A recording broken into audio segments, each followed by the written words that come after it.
मेरे YouTube channel पर मैं आपका स्वागत करता हूं। राष्ट्रपिता महात्मा गांधी जी की अमर कहानी भाग 101 खंड 3। पिछले भाग में हमने जाना कि 1914 में जब दक्षिण अफ्रीका में सत्याग्रह समाप्त हुआ तो गोखले जी के निर्देशानुसार बापू, कस्तूरबा और मिस्टर कैलेनबेक वाया लंदन स्वदेश के लिए निकले। पर रास्ते में विश्व महायुद्ध चालू हो जाने की खबर मिली और फिर उनको रोक लिया गया क्योंकि समुद्र में बारूदी सुरंगें बिछाई हुई थी और इसलिए वो 2 दिन विलंब से लंदन पहुँचे। अब आगे वहाँ पहुँचे तो पाया गोखले जी तो पेरिस में ही फंस गए थे और पेरिस से सारे संपर्क टूट चुके थे युद्ध के कारण। अब लंदन में क्या करना था? विश्व युद्ध में साम्राज्य का साथ देने के बारे में मेरी क्या जवाबदारी थी?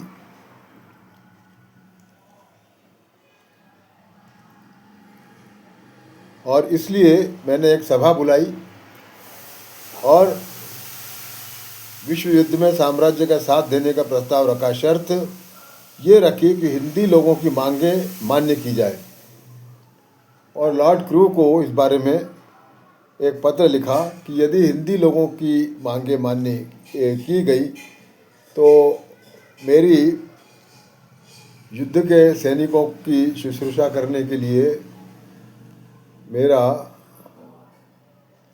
मेरी सहमति है।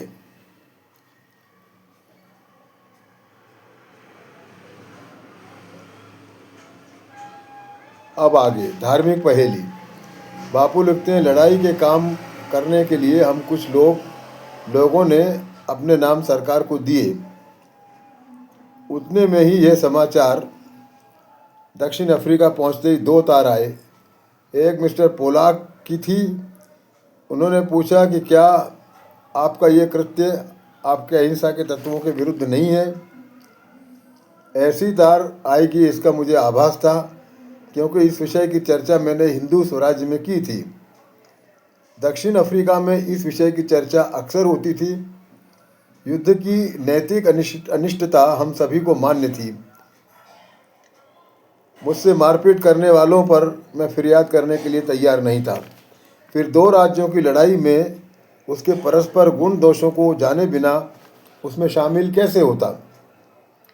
बोअर युद्ध में मैंने भाग लिया था, यह मेरे मित्रों को मालूम था, पर उनका ऐसा विचार था कि उसके बाद मेरे विचार बदले होंगे। यदि सच देखा जाए तो जिन विचारों से मैं बोअर युद्ध में शामिल हुआ था उसी विचार से मैं इस बार भी शामिल हुआ था। युद्ध में भाग लेना अहिंसा तत्व से मेल नहीं खाता। युद्ध में भाग लेने का मेल अहिंसा तत्व से नहीं होता, ये मुझे समझ रहा था, पर कर्तव्य ज्ञान ये सूर्य के प्रकाश की तरह हमेशा स्पष्ट नहीं होता और सत्य के पुजारी को अनेक बार गोता भी खाना पड़ता है। अहिंसा एक व्यापक वस्तु है और हम हिंसा की आग के मध्य में फंसे प्राणी हैं। जीवो जीवस्य जीवनम, यह वचन झूठा नहीं है। मनुष्य एक पल भी हिंसा किए बिना नहीं रह सकता। पानी पीते समय, उठते बैठते समय, सारी क्रियाएं करते समय इच्छा अथवा अनिच्छा से थोड़ी हिंसा करता ही है। इस हिंसा से बचने का प्रयास जो करता हो तो उसकी भावना दया की होगी। जो सूक्ष्म से सूक्ष्म जंतु के नाश की इच्छा न रखते हुए उसे बचाने की यथाशक्ति प्रयत्न करे, वही अहिंसा का पुजारी है। और ऐसा है अहिंसा और ऐसा है अहिंसा का आधार। अहिंसा का आधार अद्वैत भावना है और यदि प्राणी मात्र ही अभिन्न है तो एक के पाप का परिणाम दूसरे पर होगा ही। इसलिए मनुष्य पूर्ण रूप से हिंसा से मुक्त नहीं रह सकता। समाज में रहने वाला मनुष्य इच्छा न होते हुए भी समाज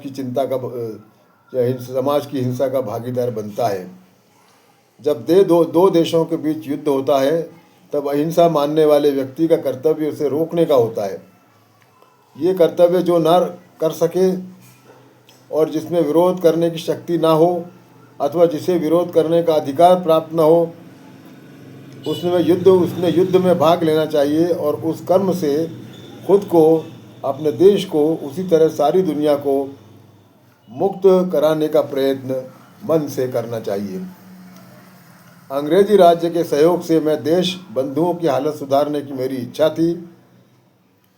मैं जब इंग्लैंड में रहता था तब इंग्लैंड की सेना मेरी रक्षा करती थी। उनकी ताकत का इस तरह फ़ायदा लेता था, इस कारण उनके अंदर की हिंसा का भी मैं भागीदार होता था। अर्थात मुझे सत्ता से संबंध रखना है और उसकी छत्र छाया में रहना है, तो एक तो मुझे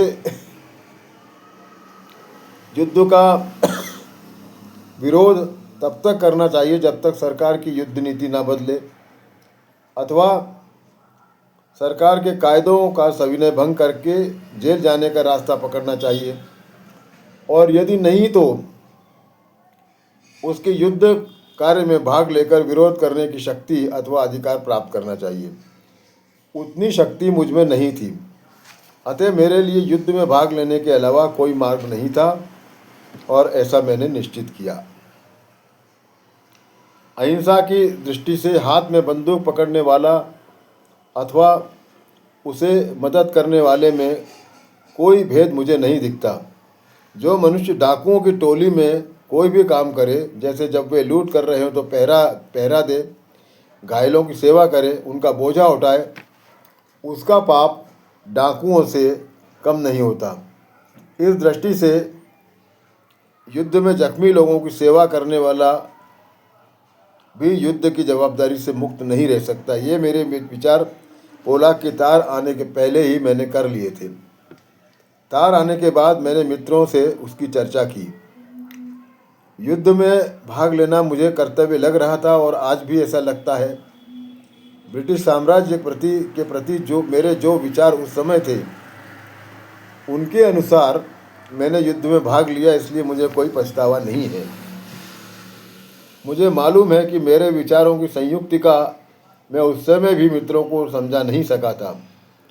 प्रश्न सूक्ष्म है, उसमें मतभेद को स्थान है, इसलिए अहिंसा धर्म को मानने वालों और उसका सूक्ष्म पालन करने वालों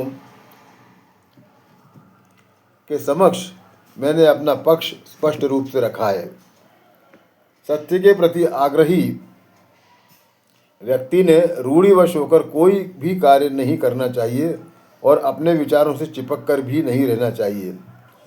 अपने विचार गलत भी हो सकते हैं, यह बोध रखना चाहिए, और गलती समझ में आते ही कितनी भी कठिनाइयाँ होने पर भी उनको स्वीकार करके प्रायश्चित भोगने के लिए तैयार रहना चाहिए। और यह भाग यहीं समाप्त होता है। आपका बहुत बहुत धन्यवाद।